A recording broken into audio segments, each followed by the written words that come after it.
Então, bom, nesse contexto, mais coisas são interessantes, né? Se eu observar simplesmente a superfície do hexágono que envolve as esferas, que ela é tangente à parte externa de cada esfera, né? Comparando o valor médio, só para o hexágono agora, tá no plano então, tá, gente? Eu ponho esferas no plano, tá? É, é, Se eu comparar o valor médio de um complexo de estruturas hexagonais compactas, sobrepostas umas às outras, nos respectivos vales, a uma rotação de 30 graus, né, para a qual o desafio de que se calcule a densidade média, esse valor vai ser de π sobre 3 raiz de 3, já dá uma diferença significativa. Né? O que estou querendo dizer se em vez de eu empacotar desse jeito, eu empacotasse hexágono sobre hexágono, fazendo um giro de 30 graus para encaixar as bolinhas, tá? Então eu empacotasse hexágono sobre hexágono e um deslocamentozinho também, né? Faça um deslocamento e um giro. Então, nesse caso, já não ia dar a mesma eficiência que este empacotamento, né? Só enfim. Um, de fato, tá, foi em 1831 que, então demorou 2 séculos, né, que Gauss demonstrou que no caso do empacotamento de esferas, esse arranjo planar com densidade média de π sobre 3 raiz de 2 igual a 0,74 seria o mais compacto. Né? É, Porém, em 3 dimensões, o problema seria semelhante ao das moedas, né? De demonstrar que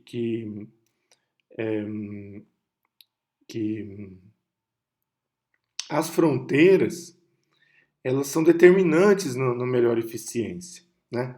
Então aqui ele está simplesmente imaginando que ele está pondo plano sobre, quando o Gauss fez essa demonstração, ele imaginava que ele estava pondo plano sobre plano.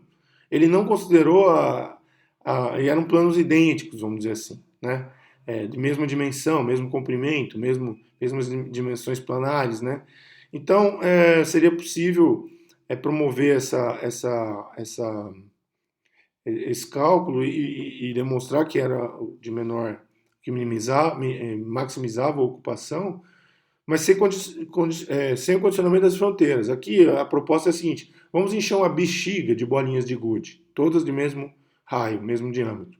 Será que ela vai obedecer a distribuição mais eficiente? Será aquela regularidade planar, né? Com planos bem definidos? A resposta é que não sabemos, né? Não havia demonstração para isso até bem pouco tempo. Né? Então, isso caracterizaria, sobretudo, uma estrutura amorfa, né? Sem regularidade de distribuição. Né? Então, será que esse tipo de raciocínio não fornece subsídios para a melhor compreensão de uma estrutura amorfa, por exemplo? Né? Por que as estruturas amorfas, como de vidros, por exemplo, elas são amorfas, né? Elas não têm regularidade cristalina, né? Então, ou será que também para os quase cristais, o que são quase cristais, não é? Então, o fato é que a demonstração é, é, ficou claro que se eu distribuísse bolinhas de gude num plano de forma hexagonal, né, com elas, cada bolinha localizada no vértice de um hexágono, mais uma no vértice central, né, no ponto central do hexágono, ou seja, vértices triangulares compondo hexágonos. Né? Eu teria no plano uma ocupação de espaço de π sobre 3 raiz de 3, né? Ou seja, de 60%. E à medida em que eu promovo um empacotamento plano a plano com essa estrutura, né, eu aumentaria para uma ocupação média de 74%. Né? Essas contas não são difíceis de fazer, né? Elas são bastante simples de serem executadas, usando conceitos como aqueles que utilizamos ali no pasto, e o cavalo, né? Para encontrar aquela região de área. Tudo bem? Nesse tipo de perspectiva, vocês podem fazer, por exemplo, para as moedas. Recuperem a figura do triângulo e amarrem num vértice do triângulo equilátero. Imagine um triângulo de laterais 2R, que vale a 2R cada lateral, cada aresta do triângulo. Aí vocês amarram uma cordinha de comprimento R no vértice e traça a curva, qual fizemos lá na nossa primeira transparência. Faz isso em cada vértice. Com isso, vocês vão ter 3 sextos de circunferência dentro do triângulo, que é a ferramenta que vocês vão precisar. No caso planar de circunferências, de círculos, né, são esses 3 sextos de circunferência, de círculos, né, que vão compor a área ocupada de um triângulo. Aí vocês calculam a área do triângulo, né, calcula a área desses 3 sextos de circunferência de raio R, que dá πr ao quadrado sobre 2. Se vocês calcularem a área do triângulo correspondente de aresta 2R, vai dar raiz de 3R ao quadrado. Faça uma continha aí e divide um pelo outro. O resultado vai ser π sobre 2 raiz de 3, que é 0,91. Então, no caso planar, o valor máximo vai ser esse, 0,91. Agora, transformem essas moedas planas em esferas, né? E coloquem o mesmo triângulo ali. Só que agora vocês crescem em altura, né? Para ter um volume do triângulo. A altura tem que ser igual ao do raio, 2 vezes o raio da esfera, para cobrir as esferas. Né? Se vocês fizerem a conta, vocês vão notar que vocês vão tirar o resultado equivalente ao 0,60 π sobre raiz de 3 vezes 3. Né?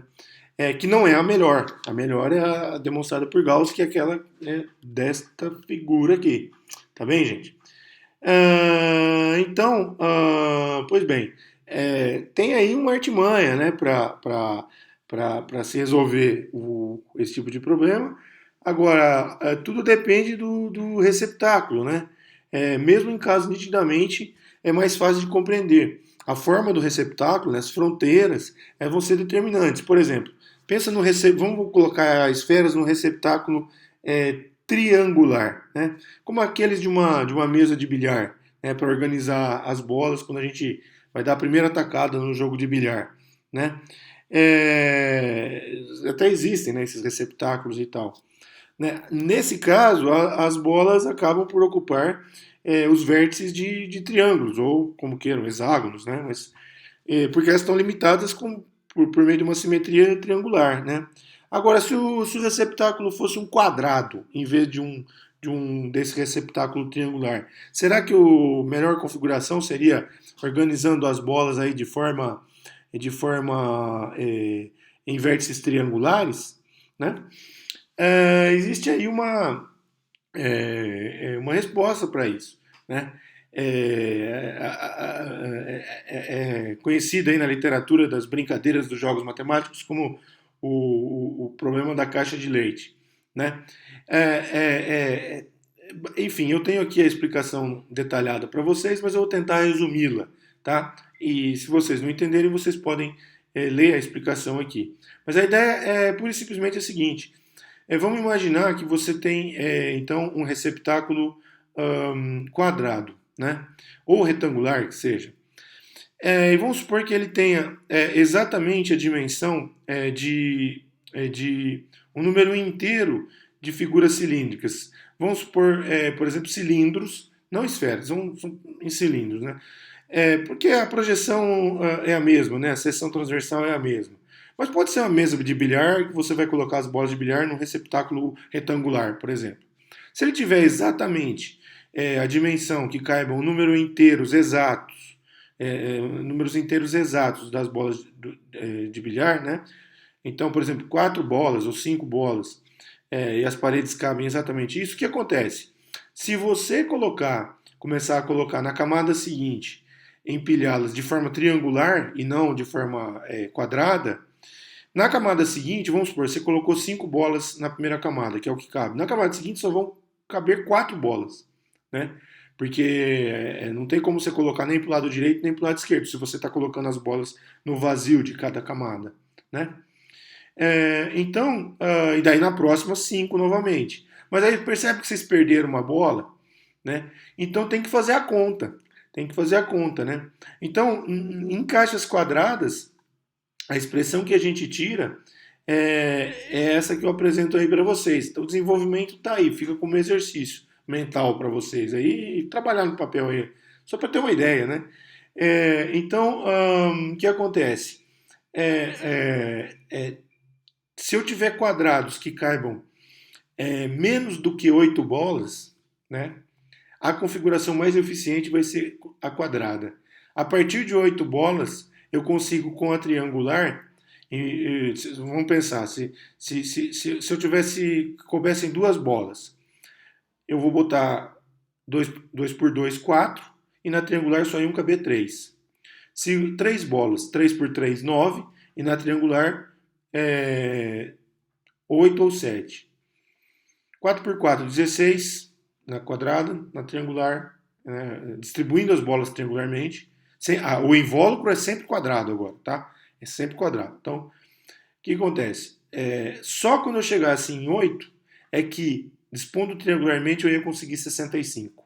Né? Eu ia ter um ganho aí. Menos que 8 não. Né? Então isso é importante, esse tipo de noção de distribuição, né? Na hora de você configurar uma amostra atômica, né? De um material. Né? Basicamente o que eu estou dizendo é isso aqui. Ó. Se a caixa cabe ali 5 perfeitinho, essa é uma outra questão, aliás. Não é, se ela cabe 5 perfeitinho, a configuração triangular não vai ser a mais eficiente. Quando eu corto a caixa, já não cabe em 5. Né? Quando já não cabe em 5, aí eu tenho que entender melhor qual que é a melhor configuração. Né? E aí eu tenho que fazer essas continhas, então, para entender qual que é a melhor distribuição atômica, no caso, aí, de uma configuração desse tipo. Né? Então isso leva num raciocínio mais amplo. Veja só o poder desse raciocínio, né? Simples, geométrico, de 3, 4 séculos atrás. Né? A dar elementos para que eu possa decidir se eu vou ter estruturas periódicas ou se eu não vou ter estruturas periódicas, se eu vou ter estruturas aperiódicas. Mesmo aquelas que parecem ser periódicas, como essa outra telha de Penrose. Né? Então, Penrose ele se dedicou durante algum tempo a um exímio matemático, um gênio, né? Sobretudo em geometria diferencial e relatividade geral, né? A estudar esse tipo de estruturas, né? Então vocês percebem que essa estrutura periódica ela apresenta uma certa regularidade, mas ela não é periódica, né? Então você pode até encaixar um quebra-cabeça dessas estruturas umas nas outras, né? Ela é feita para isso, como se fossem azulejos, né? Mas ela não é periódica, né? Como essa uma com losangos e paralelogramos, que é periódica, né? São estruturas bidimensionais, tá? Elas parecem tridimensionais, mas são bidimensionais, né? Então existem conceitos por trás disso, conceitos matemáticos mais arrojados, né? As telhas de Penrose, por exemplo, podem ser construídas com elementos desse tipo, né? Uma espécie de pecinhas de quebra-cabeça. E ali está a figura que eu coloquei como provocação no início do nosso seminário, né? Então, toda essa discussão aqui de como empacotar bolinhas de gude ou caixas de leite de forma mais eficiente redunda numa pergunta se a mais eficiente é a periódica ou é uma aperiódica. Né? E dentro das aperiódicas, vamos ser honestos, que o desenvolvimento da teoria deve ser muito mais complicado, porque a aperiodicidade tem alguma regularidade, né? Então isso cria aí um cenário de pesquisa muito amplo, né? Muito variável, né? Muito além do cenário da física de cristais, né? As estruturas cristalinas. Então é um desafio lançado aí às comunidades científicas, né? Dos mais variados vieses, né? Seja em teoria, seja em matemática, seja também na área experimental. Né? Então nós temos ali possibilidades imensas. E uma dessas possibilidades foi concretizada, né? Pelo cientista, como eu disse no começo, o Dan Shechtman. eu não sei exatamente como é que se pronuncia, ele é israelense, né? E ele observou que certas ligas de alumínio e manganês produziam difratogramas incomuns e que hoje, né? Então aí volta lá espectroscopia, cristalografia, né? Ele na hora de mapear a estrutura, né, difrativa desse material, ele obteve estruturas que pareciam ser cristalinas, tinham uma certa regularidade, mas não eram periódicas, eram aperiódicas, né? Ele demorou para publicar seus resultados, né? Porque havia um certo mudança de paradigma, né, gente? Lembra que eu comentei? Mudança de paradigma na primeira aula, na aula inaugural, né? Mudança de paradigma é sempre complicado, né? Então, há uma resistência da comunidade científica. Você imagina, e no caso de comunidades experimentais, então, que tem lá uma infraestrutura estabelecida, investimento das agências de pesquisa, sempre muito dinheiro, você mudar o paradigma, né, é complicadíssimo. A ponto dele ser ofendido, dele ter a bolsa de pós-doutoramento dele cortada.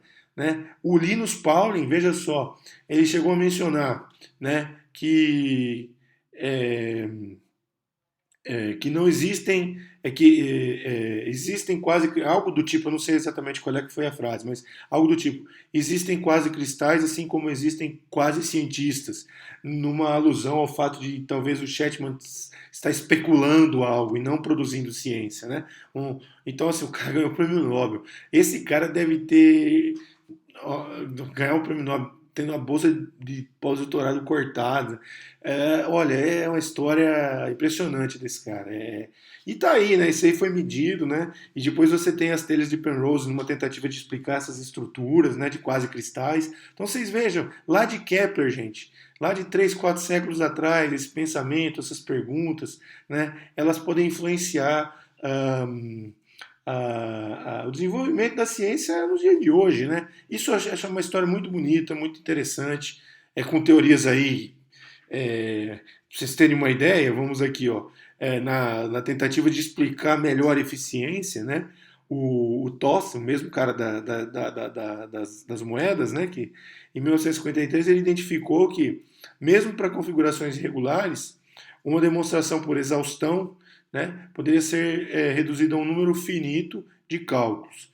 Essa prova por exaustão, em princípio, seria possível.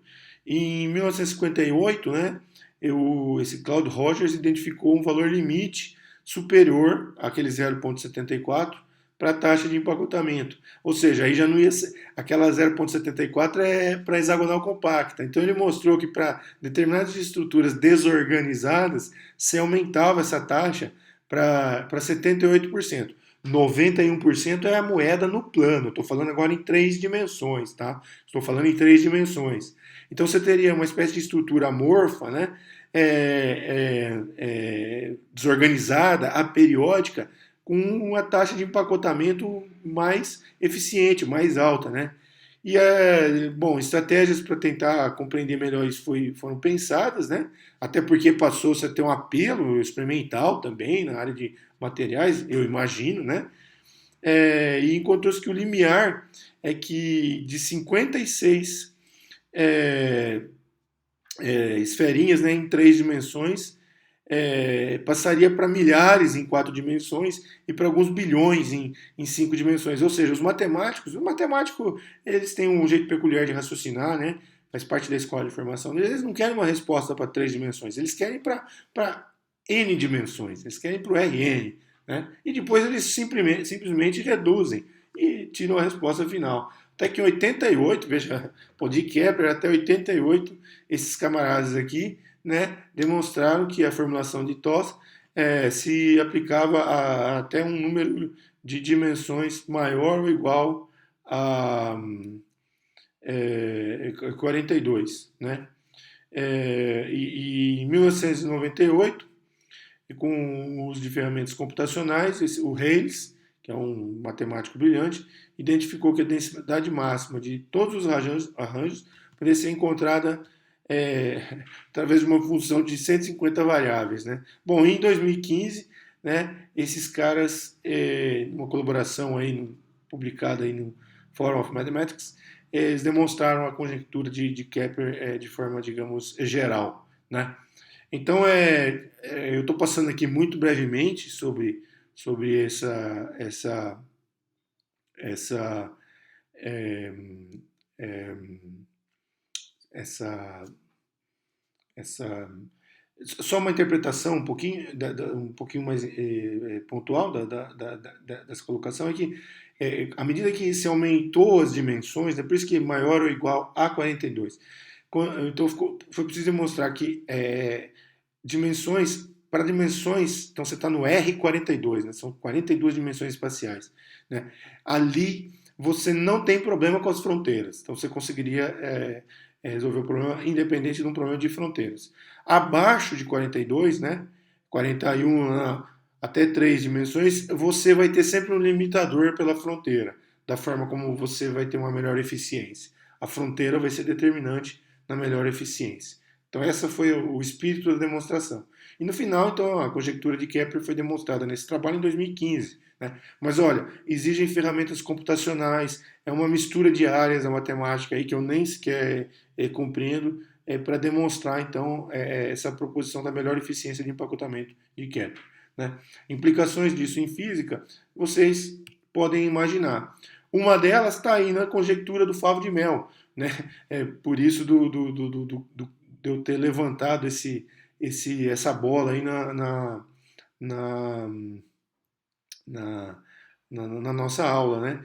E pelo apelo que essa estrutura tem na composição do grafeno, né? Então, a conjectura do favo de mel estabelece que uma rede hexagonal regular, como essa que está desenhada aí, né? Que parece um favo de mel, a melhor maneira de dividir uma superfície em regiões de área igual com menor perímetro total nas fronteiras, né? A forma hexagonal, né? E essa conjectura ela foi já proposta, vamos dizer assim, é identificado historicamente como aparecendo lá com Pappos de Alexandria, o mesmo cara do Teorema de Pappos, lá no século IV, né? Mas só em 2001 que de novo o Reis, num trabalho publicado no periódico Discrete and Computational Geometry, demonstrou a conjectura, né? Essa minimização da área em relação ao perímetro, né? Então, é só como desafio para vocês aí executar a conta das moedas que eu falei para vocês, né? Qual é a forma mais eficiente de se empacotar moedas? A resposta vai ser π sobre 2 raiz de 3. Né? Então, vejam bem, gente, essa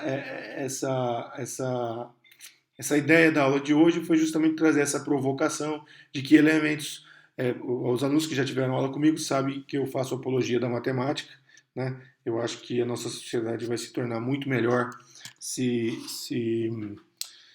tivermos uma formação em matemática desde a infância mais disseminada, mais aproveitada, mais enfatizada, mais aculturada, né? Como trazendo a matemática na presença da formação do cidadão, né?